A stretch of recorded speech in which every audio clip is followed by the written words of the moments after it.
Welcome to this episode of Health Matters, a show dedicated to important public health topics brought to you by the Farmington Valley Health District. My name is Jennifer Kurtanis, Director of Health for the Health District, and your host today. We're going to be talking about falls today. Falls can happen to anyone, but they are particularly common among the senior members of our community. Falls can cause serious injuries such as head trauma and fractures that may require emergency treatment and hospitalizations. Falls are the leading cause of injury, emergency room visits, hospitalizations, and deaths among adults 65 years and older. After a fall, older adults can have a lengthy recovery and sometimes may not even be able to return home to live independently. Because of the impact that falls can have on individuals and their families, the National Council on Aging has made specific recommendations regarding fall prevention. These recommendations include finding a good exercise and balance program, keeping the home safe from falls and hazards, talking to providers about medications, and having routine vision and hearing exams. As the health department, we work to prevent the leading causes of injury and illness among the populations we serve, and most falls are preventable, so this is one area that the health district is working to help prevent.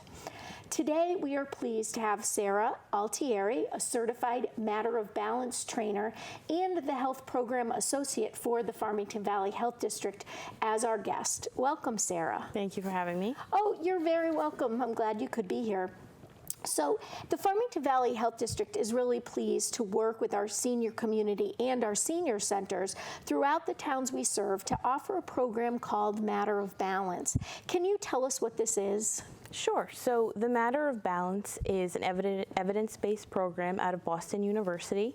It runs for 8 weeks. We meet once a week for 2 hours. The program was really designed to reduce the fear of falling and to increase the activity levels of people taking the class. We know that 30% of adults who live in community dwellings experience a fall each year. So we also know, as you mentioned, that a large portion of those falls happen during routine activities and they're preventable. So that's really what Matter of Balance is all about. It's empowering people to feel more comfortable moving throughout their world. That's great. So before we get into what the program includes, let's discuss what might increase someone's risk of falling. So something that might increase your chances of falling is if you're taking more than one medication at a time, if you have a change in medications because you never know how two medications will interact with each other, poor eyesight or hearing, as you mentioned, so those yearly checkups are really important. If you have mobility problems, sometimes people are prescribed assistive devices, and because of the stigma around them, they may not use them. Another reason could be inactivity. It's actually one of the biggest reasons that could increase your chances of falling. So getting back to the issue of medications, I think often sometimes in this day and age, people see multiple providers. They may have a general practitioner. They may be working with a gerontologist for aging-related issues, a chronic disease specialist. And sometimes they may not be aware of the different types of medications that might be prescribed. What do we recommend to, our senior population in particular regarding, medications and communication? So it's really important that if you're taking a lot of medications and you do have different doctors, as you mentioned, to know the dosages and write it down on a card and keep that card with you at all times. Yeah, and share that certainly with all of your providers. And then I think it's important, people don't often realize that pharmacists really can be some of their best resources around drug interactions or common side effects. So people should take full advantage of, talking to their pharmacist when they are picking up a new prescription, that sort of thing. And you mentioned, certain chronic conditions, arthritis being one that may actually really attribute to someone's,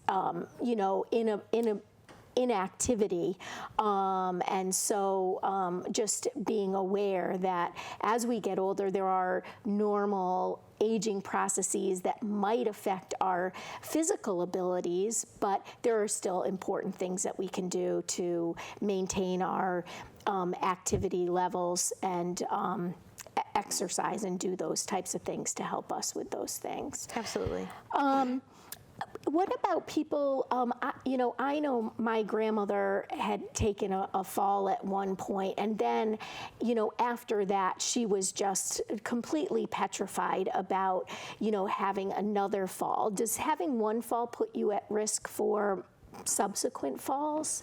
It could, but I think it can also have an effect where you're more aware of it, so you can do things like home assessments. At FHD, we do home assessments and look out for those environmental risks, and you can become more aware of them, and it could just actually decrease your chances of falling if you're more aware. Yeah, and I think it's interesting. One of the things that we hear often is the fear of falling as a common thing reported by a lot of people taking these classes, and then unfortunately kind of the vicious cycle of, if you're fearful, then you're more cautious and less active, which then can result in, Muscle weakness. Muscle weakness. Yeah. Right. So what topics are specifically covered in the Matter of Balance sessions? So we do a lot of group discussions. There's really no lectures.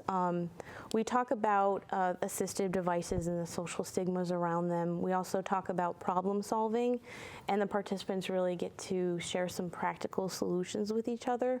We talk about the importance of being assertive, and then we also do learn different exercises, which can be incorporated into your daily routine.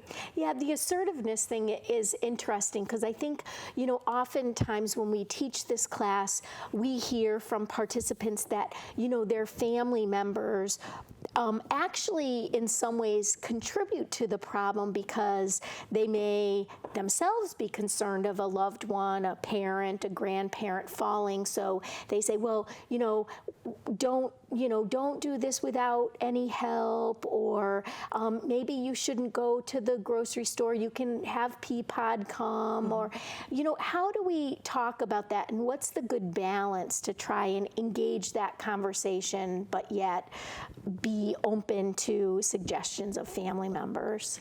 I think understanding that they're coming from a caring place is important, but also communicating that it's kind of, if you don't use it, you lose it.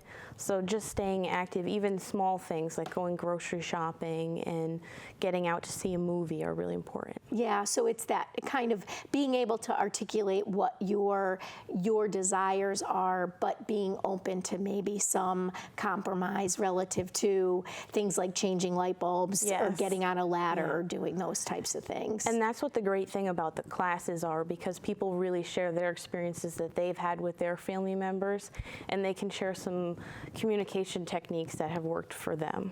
Great. In the program, participants we spend a lot of time discussing the fear of falling. Why is this so important to address in a fall prevention program? So the fear of falling which leads to inactivity, which we know is one of the major risk factors for falling. We know that 1 in 4 adults over the age of 65 will experience a fall each year. And it is a major concern for people in that demographic, so we definitely need to address it in the class. Yeah, I think the other thing in having taught the class is, I think most people come in thinking they're the only one that is afraid of falling. Yeah. And once they realize that a lot of their peers have the same feelings and similar fear, they're able to kind of acknowledge it, address it, and then collectively work through, why is it that we share this fear of falling? Obviously, because you see it happening among your friends, and you don't want it to happen to you. It can result in injury that might ultimately inhibit your ability to live independently. But the problem solving that occurs among participants once they acknowledge that they have these shared challenges and beliefs is really, I think, something that's been very rewarding for me anyway. Yeah. Is exercise part of this program? Yeah, so we start the exercises in the third week of the program. We do strength building exercises, balance building exercises, and flexibility exercises. And what's nice about them is they're modifiable so that we can take into account all different physical fitness levels, because there really isn't a one size fits all. Yeah. So I know, we demonstrate the different exercises and people leave with the list of exercises to do. And oftentimes we hear, it's just challenging for me, or if I'm not really interested in carving out a half hour to dedicate specifically to exercise. And what we emphasize is that they can build some of that into their daily routine. Can you give some examples of some of the suggestions they've actually come up with or told us how they can be built in? Yeah, so two of my favorites are doing the exercises during commercials on a television show. Sure. And then doing the exercises while you're waiting for your food in the microwave. Yeah, I thought, I remember a woman talking about doing some of the exercises while she was brushing her teeth or waiting for her tea water to boil. So I think the other aspect of this is people really provide good suggestions to each other. And over the course of the 8 weeks, we really see that people increase their physical activity and get into a more normal habit or routine of exercising, whether they carve out that chunk of time or whether they incorporate it into their activities of daily living. Yes. Earlier we discussed the conditions in a home that might contribute to falls. How does the program address those issues? So we do some activities around home assessments, how to conduct a home assessment, what sort of environmental risks you should look for, some of the common ones being loose area rugs, pet dishes, cords. A lot of those things tend to be things that people end up slipping on. So we kind of focus on what things you should look out for. Right. And, I know we've experienced the situation where, someone just absolutely does not want to get rid of their, favorite area rug that, a grandson brought home from a turkey or what have you. We really, through maybe a little bit of peer pressure And problem solving, come up with some strategies. So, at the end of the 8-week session, I think we feel fairly confident that all participants have done something in their home to really reduce their risk of falls. Absolutely. As part of the program, we also talk about environmental conditions outside the home, right? That we might not have any control over, but we need to be aware of. What are some of the things that we explore in that part of the course? So here in New England, we talk a lot about snow and ice. Sure. Even rain can be a hindrance for some people when it comes to going out. So we really want to stress the importance of continuing the activities you love to do. So we go back to the problem solving again and put it out to the group and see what they suggest to Yeah, so everyone usually shares an experience that they've had. Yes. A crooked sidewalk, cobblestone, those types of things that you might not, know before you get into the situation where you have to walk across, and how they can problem solve that. And I think they really appreciate that kind of problem solving and decision making. We often hear from participants about things they miss out on because they're afraid of falling, like going to a movie or shopping or going to different events. Can you tell us a little bit about how some of that is addressed in the program? So we really stress the importance of being assertive and being able to communicate your needs. So for example, if you are going out to a movie, one of the things you can do is call ahead and ask to be seated before the other patrons while the lights are still on and you don't have to rush.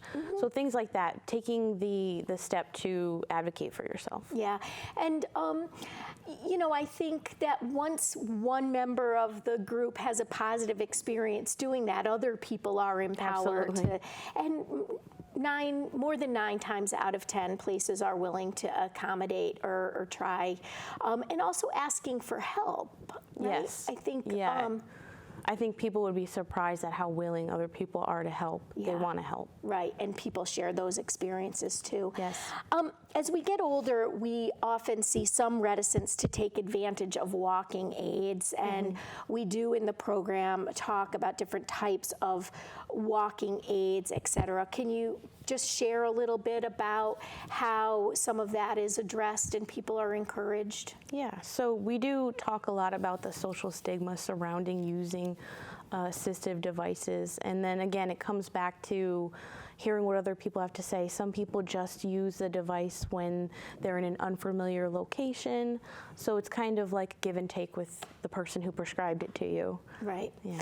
I remember one class, and I'm not sure if you were teaching with me or if it was another instructor, but they challenged each other to decorate their canes so that they were more personalized and they felt like they were more of an accessory than a tool. So they find fun ways to kind of encourage each other to take advantage of that. So I know in teaching this class, I've had a lot of wonderful, very rewarding experiences over the 8 weeks. You really get to know the participants and see their successes. What have been some of your most rewarding experiences in the time that you've been providing Matter of Balance classes? Some of the most rewarding experiences are when I get to see people not only empowering themselves, but empowering the participants in the group and really speaking up, whereas in the beginning of the course they were more quiet. And one of my favorite things about Matter of Balance is when I can step back and they're kind of running it themselves. Yeah, we do see that. They stay pretty focused and they're really motivated not only to learn for themselves, but to share with others. So who benefits most from the Matter of Balance programming? So anybody who has a fear of falling, anyone who restricts their activity because they have a fear of falling, would benefit from Matter of Balance. Anybody who wants to increase their balance, their flexibility, or their strength would also really benefit. If you've had a fall in the past, it's also a good idea. Mm-hmm. And I think that, we know that as we age, it's normal that our risk of falling increases. We don't have to wait until we've had a fall or we're at the point where we're really restricting our activities because of fear of falling. The earlier someone is interested in getting involved, probably the most beneficial it would be. So I know some people are hesitant to sign up for a class like this. I mean, it is a big commitment. It's 8 weeks, it's 2 hours every single week. What makes the Matter of Balance program different, and why is it, you think, that people really enjoy participating in it? I think what keeps people coming back each week is a camaraderie between the participants that forms. I think it's very engaging and they feel supported by each other. And as we mentioned before, they feel like they're not so alone. Right. And I think that unlike other, what people might expect from a class, it is not at all like lecture. We do brainstorming activities where we pose a question and people brainstorm, or we do problem-solving exercises where someone identifies a particularly challenging situation and people come up with some suggestions for how they could address it. We also do, after the third session, do the exercises every single week. So that's one day where you get your 20 to 30 minutes of, 20 to 30 minutes of exercise in. And homework is optional. Yeah, homework is optional, but most of the time we find that people are really excited to do it, and it results in some good outcomes. They're nudged to do the kinds of things in their home, for example, that they might not do if they didn't have that camaraderie or peer pressure.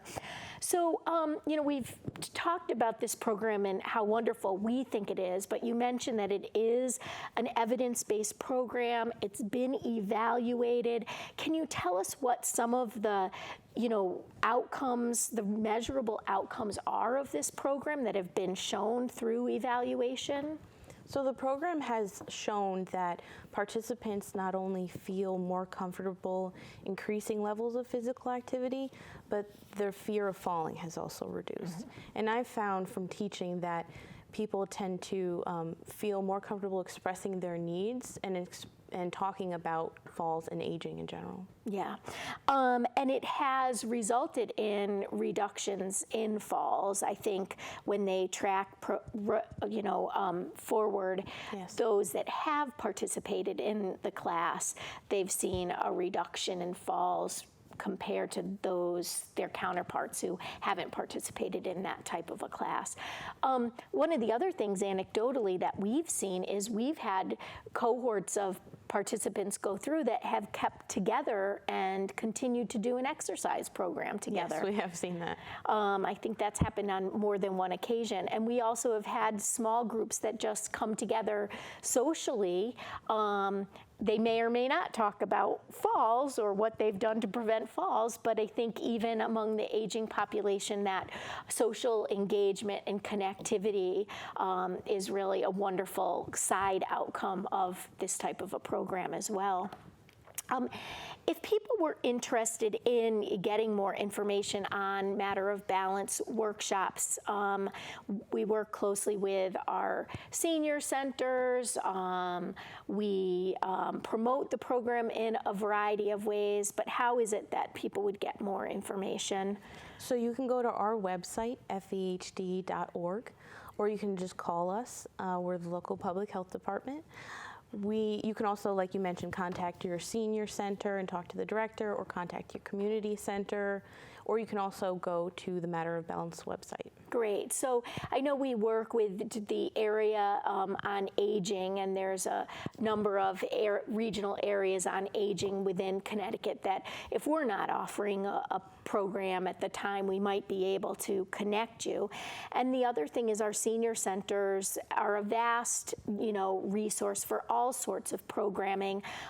If people have an interest and can get a cadre of people together, communicate that with your senior center, because they'd probably be willing to be a host. And they're not discriminatory, that if you live in Canton but want to go to a program at a different senior center, they welcome everyone. Is there anything else that you'd like to share about fall prevention or Matter of Balance before we close this segment? I would encourage people, if you do have a fear of falling and you do reduce your activity because of it, to look into taking the course, because you really would learn a lot from other people. And falls are not necessarily a normal part of aging. I think people accept that it is, and it's not. Yeah, great. Well, Sarah, thank you so much for being here today and sharing your expertise on fall prevention. The Matter of Balance program is an excellent way to address the fear of falling and to take steps to increase physical activity through exercises that build strength and improve balance. Even if you have not experienced a fall but are concerned about falling as you age, this program is perfect for you. If you are interested in this program yourself, or you have a loved one who may benefit, please call the Farmington Valley Health District at 860-352-2333 for more information, or go to the FVHD website at www.fvhd.org. Until next time, remember, your health is your greatest wealth.